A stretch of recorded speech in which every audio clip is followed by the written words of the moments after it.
Welcome to Ticketmaster Studios. I'm Dave Archer. This is a series where we take a look at some of the players we feel like might affect the Falcons in the draft, either early on or as we slide into maybe day two. There's a number of players that are going to come available for Atlanta in a number of positions. A couple of positions we picked out, one in particular, corner. It's an area where Atlanta could address something early on in the draft, and there's some really good ones in the draft. Let's take a look at this list of corners. Quinyon Mitchell is where I'll start.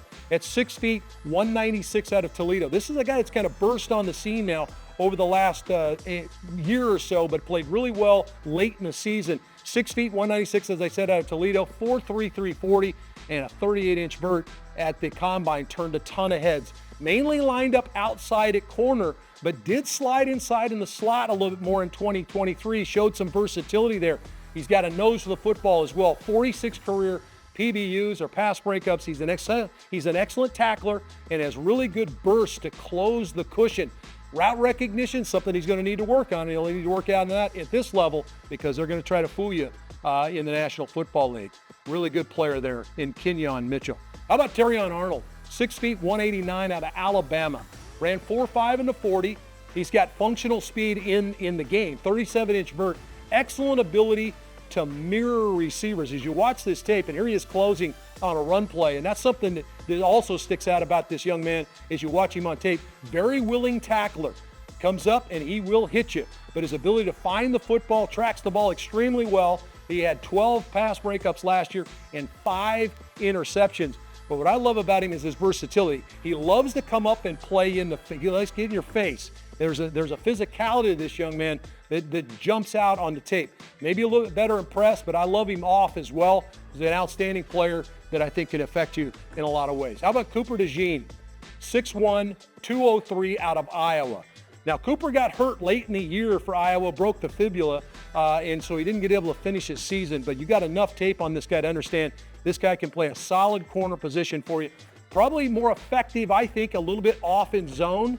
He's got excellent hands. He had 7 career interceptions over the last 2 years, not in his career, but over the last 2 seasons. He's a physical tackler. You see him close here on the ball, slant route closes, and gets after the football. Does an outstanding job mirroring the receiver, tracks, picks the ball off. The thing I like about him is he adds an extra dimension too, is he's a great return guy. Outstanding return man, and with the changes in the kickoff return rule, this could come into play too for his value as a player to a football team. But Nate Wiggins, 6'1", 173 out of Clemson. He ran a 4.28 40 at the combine, 36-inch vert.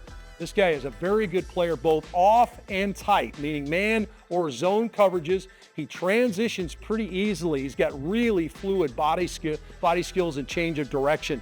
He reads routes extremely well. What I love about him, and you're going to see it here, he's playing off inside man technique, right? Eyeballing the receiver, eyeballing the quarterback. Now close, knock the ball out against Florida State right there. This is something that he does extremely well. He reads the clues of the quarterback and also reads the routes, the hints that are given away by receivers. Does an excellent job of both of those things. Could use some work in the run game or running support. Not the biggest guy in the world, but this is a guy that certainly could play the corner position for you. There's a number of other players that are going to be available a little bit later on in the draft. Will you take one at 8 or will you take one later on? If Atlanta slides back, trades, a lot of things available with the Falcons in the draft. Kool-Aid McKinstry, an outstanding player out of Alabama. Enos Rakestraw Jr., corner out of Missouri. Kamari Lassiter, local product from Georgia. And TJ Tampa, corner out of Iowa State. All guys that are going to be available in those first couple of days. But hey, you know what? These are guys that can just come right up on you and take you away. Corners that could make a play for the Falcons coming up in the draft.